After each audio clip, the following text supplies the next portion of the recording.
thing we say here in Raleigh is Twende, which means let's go. Here we go. Kilimanjaro Safari. My name is Amber. I'll be your guide here on the reserve today. Now, for the safety of you as well as the many animals who do call this place home, I ask that you remain fully seated at all times, keeping all hands, arms, feet, and legs inside the vehicle at all times. Now, up above your head is that animal spotting guide. And while we might not be able to see everything on that spotting guide today, as it has been updated since the 90s, we'll definitely try our best to see all that we can while we're out there. We had some pretty good luck earlier this morning, so let's try and see what all's out there today. Now, if you do want to take any awesome animal pictures or videos, I recommend pulling out those phones and cameras now. But do make sure you have a nice tight hold on them. This is a real road, a real truck. I'm really driving, and there's some real potholes making it really, really bumpy. So make sure you do have a nice tight hold on those items, as we don't want anything to fall off over the side. But if something does happen to fall off the truck, just be like Elsa and let it go. But then let me know, so we can try and get it back to you as soon as possible. That looks like the all clear from my warden, so if you're excited, put your hands in the air and go whee! Bet you weren't expecting a thrill ride this morning. Now we're going to be starting our adventure today in the Little Aturi Forest. Aturi meaning little in Swahili, so we're technically entering the little forest. But many of the animals who call this place home are far from little, so let's see what we can find while we're out here. There on that right-hand side, that brown colored animal with those black and white striped party pants is an okapi. Now the okapi has some really long prehensile tongue, much like his cousin the giraffe. They can use that tongue to reach all the way out his mouth and touch his own eyeball with it. Now that smaller brown, black, and yellow colored animal is a yellow-backed diker. The yellow-backed diker is really elusive. They actually get their name from the Afrikaans word diker, which means diver, as they'll dive into bushes to hide. There on that left-hand side, that rust-colored animal is a bongo. Both male and female bongos have those horns on the top of their head, so they're a little bit harder to tell apart. The only good way to do so is the darkness of that rust-colored fur.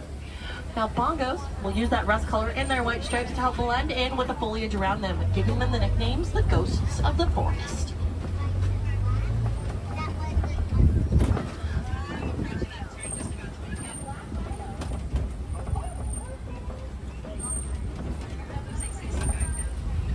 A lot of these animals will use their fur to camouflage. Ooh, but it does look like I spot an animal hanging out there on that left-hand side, that being a black rhino. The black rhino there on that left-hand side is one of the smaller of the rhino species. They only get up to about 3,000 pounds in size. They also have a prehensile upper lip, which is a great way to tell them apart. They'll use this prehensile upper lip to grab onto things like leaves and branches so that they can eat them. There on that right-hand side, looks like these tan-colored animals. Looks like there's some greater kudu hanging out in those bushes over there. Now these are all female greater kudu. The good way to tell them apart is that none of them have horns. Only the male greater kudu have those horns, so it's a good way to tell them apart. Greater kudu like to spend the majority of their life in the same gender groups of their species, so all the females will hang out in a group while all the males will hang out in a further separate group. We're coming upon my favorite birds here in the forest, going to be there on that left-hand side, these being the saddle-billed storks. Now these storks stand about 5 feet tall and have a wingspan of about 9 feet in width. They also will mate for life, so honestly, relationship goals. Saddle-billed storks get their name from that yellow saddle shape on their bills. Speaking of those bills, they'll actually communicate to each other not by calling out like other birds do. Instead, they'll shake their head back and forth as their bill contains a nice rattling sound to it. Now we are exiting the forest and getting ready to enter the Safi River. Safi meaning clean in Swahili, much like the waters that flow through here. Now speaking of these waters, do keep an eye on them. Many of the animals who call this place home are semi-aquatic. So they spend a majority of their day in and around the water, and we have a great chance of spotting something hanging out inside by keeping an eye out on them.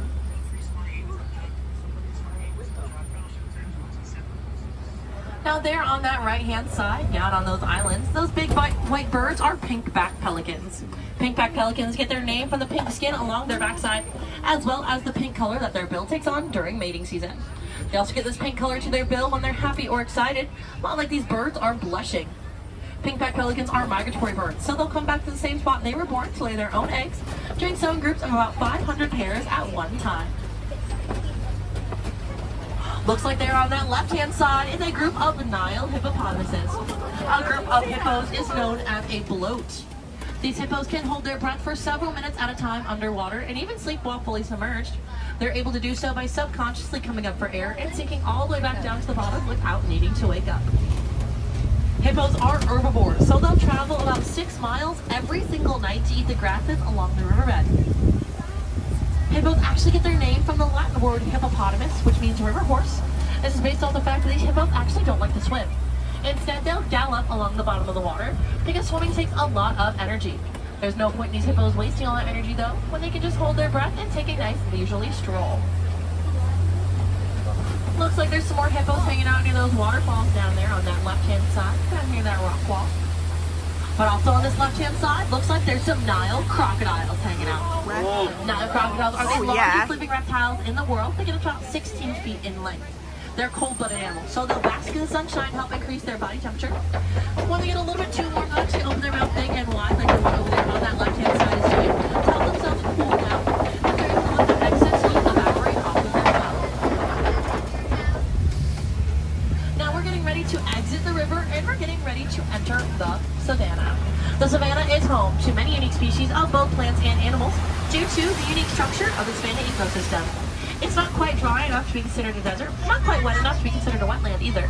Instead, it's a nice happy place in between, making it home to many unique species of both plants and animals. A good example of which we're actually coming upon right now, there on that right-hand side, that being the baobab tree.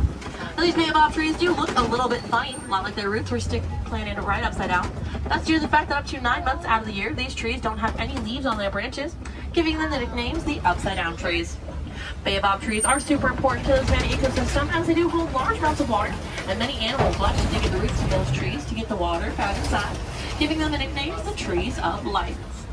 Now as we are heading into the savannah, you might get a sneak peek of some of the many animals we're likely to spot out here, but don't you worry. I'm going to try my best to get us a good view of as many of these animals as possible while we're out here. Oh, getting close to them. Looks like I spotted a few animals hanging out there. Zebra. Looks like we're going to be coming upon some Maasai giraffes as well as some Hartman's mountain zebras hanging out there on that right-hand side. We're going to be getting ourselves a really great view of them here in just a minute. Oh yeah. Give me that giraffe. Now that group of zebras is known as a dazzle. And it does look like we are coming upon that group of giraffes too. A group of giraffes is known as a tower. And in this group, it looks like there is a baby giraffe hanging out in that group over there. I'm going to see if we can get ourselves a really great view of them. Now these giraffes are the tallest mammals in the world. They get up to about 20 feet in height. That neck on that giraffe is about 6 feet long, making it longer than I am tall. Despite the length of that giraffe's neck, they have the same amount of bones or vertebrae that our human neck has. There's only 7 bones that make up a giraffe's neck, each one being about 10 inches in length. Hanging out in that den over there on that left-hand side, looks like there's some African painted dogs. Painted dogs get their name from the patchwork painted texture of their fur. Painted dogs are excellent pack animals, meaning when they hunt, they do so as a group with a greater success rate than both lions and cheetahs. Looks like that baby giraffe is crossing up in front of my friend over there, causing a little bit of a giraffic jam, but don't you worry, we'll be waiting for him here for just a second. Running over to his mother over there. It's gonna be there on that left-hand side. Now this baby giraffe, he's about 2 months old. He stands about 7 feet tall right now. Those brown-colored animals over there are sable antelopes as well. Now when this baby giraffe was born, he was about 6 feet tall from birth, and he was able to walk within just an hour of life.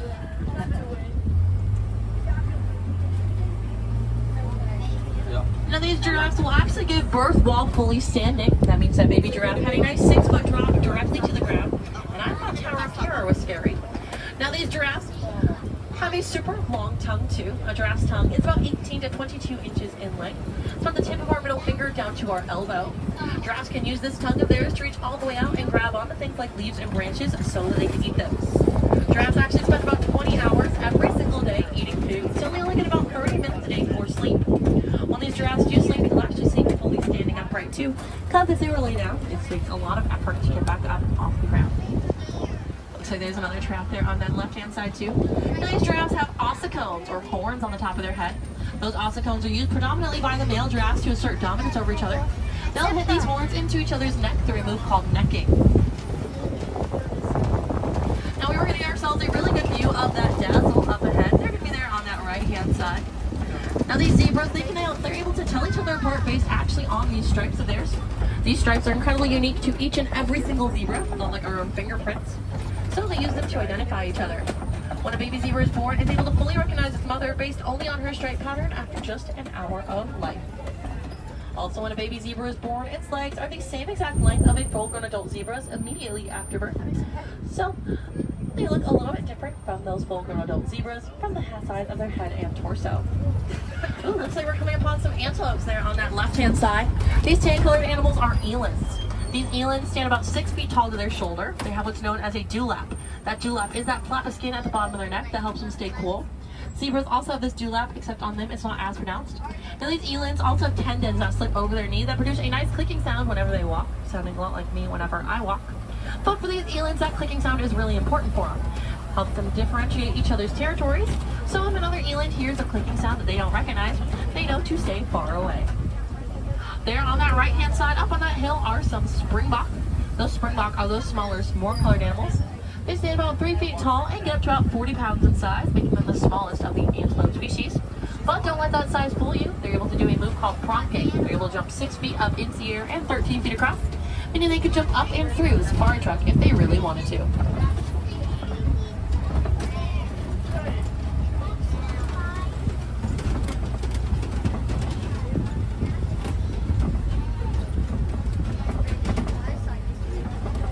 It does look like we are getting ready to enter elephant territory. The great sign for me are these broken tree branches scattered around up ahead. These tree branches, elephants will actually move out of the way so they have a clear path to walk through, and they'll actually eat the leaves off these branches. So I'll keep an eye out, see if I can spot any elephants hanging around nearby.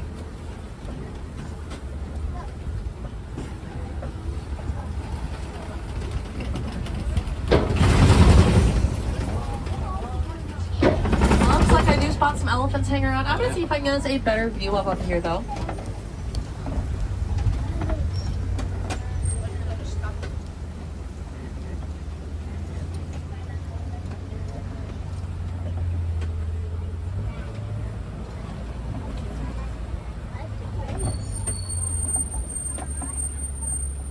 Looks like he's hanging out there on that right hand side. I might be able to get us a little bit closer though. This does look like it's a male elephant hanging out there on that right hand side though. The grooming for me to tell is based off his size.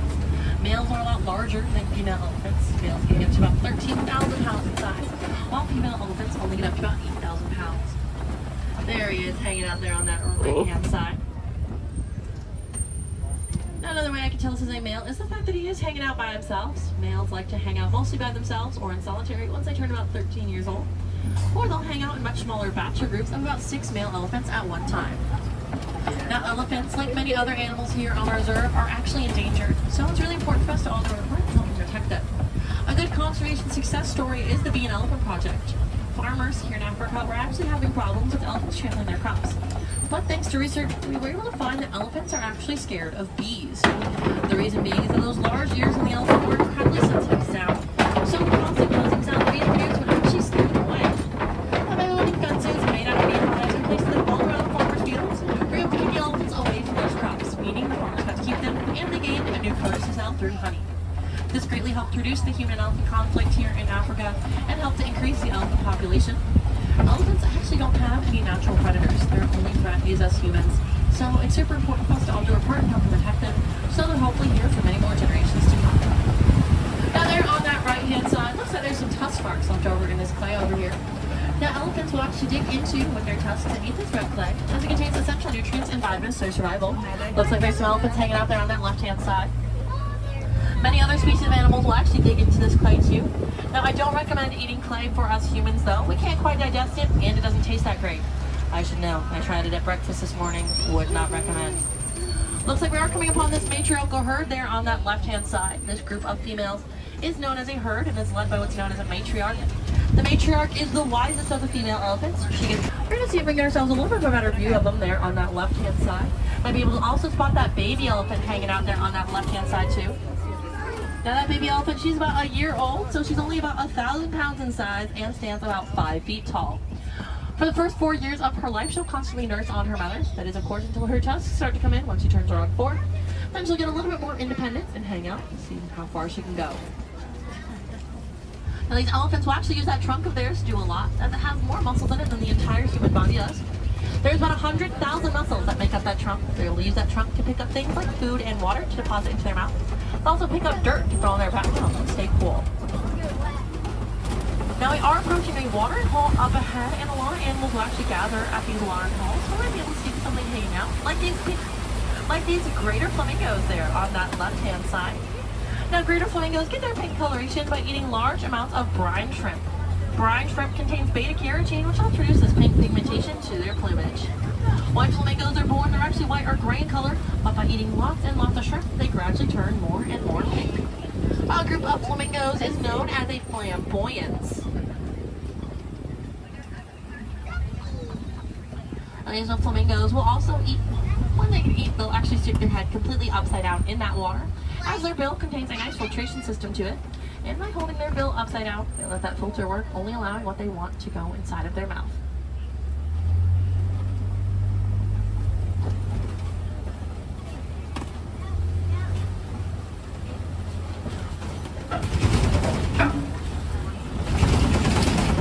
Looks like we're coming upon a crash up ahead, but don't worry. This is my favorite kind of crash. That's just the name for a group of white rhinos going to be there on that left-hand side. Now, white rhinos are one of the larger of the rhino species. They get up to about 6,000 pounds in size. White rhinos are also known to gallop, reaching top speeds of about 35 miles an hour when they do run. Now, white rhinos do have really poor vision, though. They can only see about 10 feet in front of their face. Speaking of their face, you might see that horn on the front of it. That horn is made out of keratin. That is the same thing that our hair and fingernails are made out of. Just like our hair and fingernails, these horns will never stop growing. So rhinos will often grind them down on things like rocks and trees, meaning no two horns are ever the same. Now we are entering big cat territory. I'll keep an eye out, see if I can spot any fabulous felines hanging out.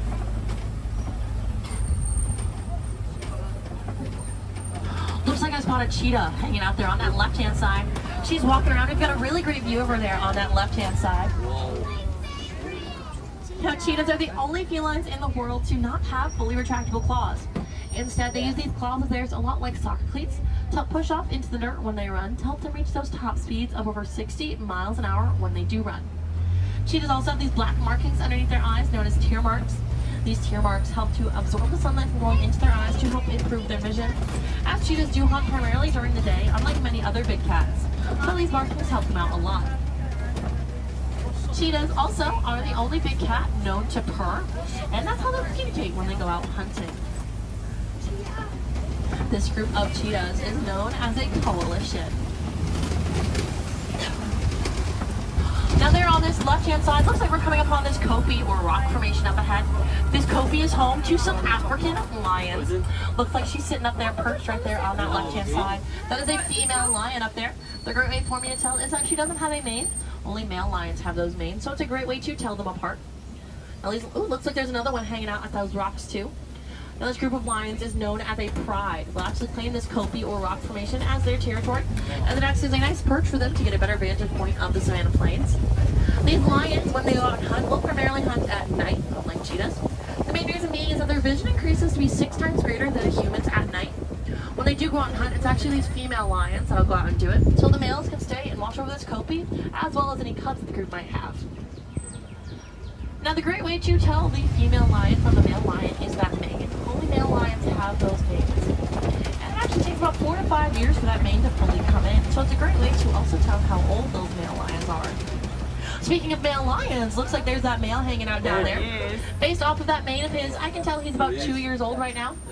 Now, since these lions are quite young, they don't know they can properly roar yet, but when they do learn how to roar, they'll be able to be heard from about 6 miles away from each other, and that's how they communicate when they're out hunting.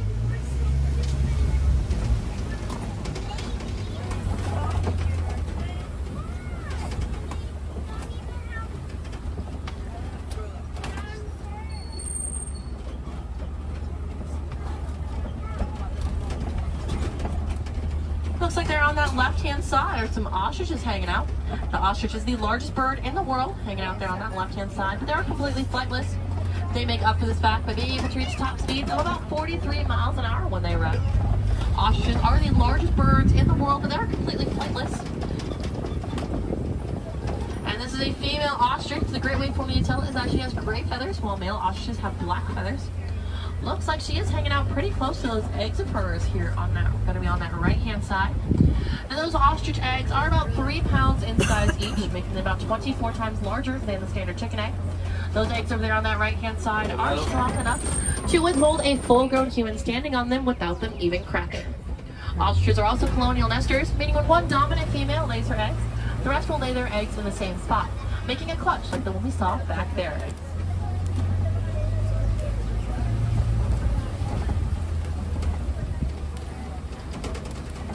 Now we are getting ready to enter Magani Glen, which is home to our warden. And while we count it up, whatever it is wardens do, and furry friends like to hang out nearby and make sure nothing goes wrong. Looks like those furry friends are out doing a little bit of yard work this morning. Those furry friends taking the adorable shape of some Nigerian dwarf goats that are going to be hanging out there on that left-hand side. Now these Nigerian dwarf goats are fully grown despite their size. They're actually one of the smaller of the domesticated goat species, making them perfect for our warden's small yard. These goats help to provide essentials like milk and cheese to our local village of Harambe. And they have a really round belly due to the fact that these goats have a 4-chambered stomach.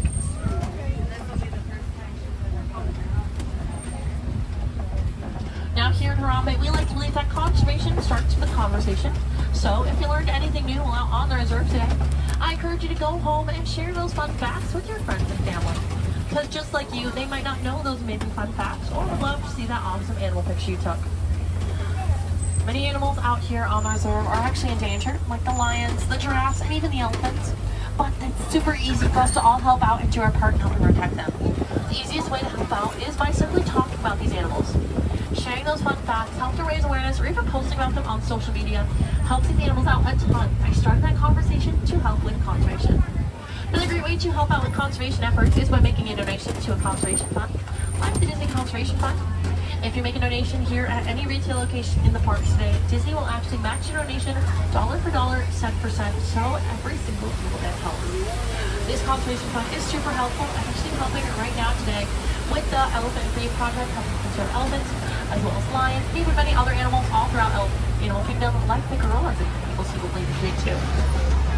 Now here in Harambe, there is still plenty to do. I recommend checking out the Gorilla Falls walking trail. That's about a 15 to 20 minute south-paced walking trail here in Africa.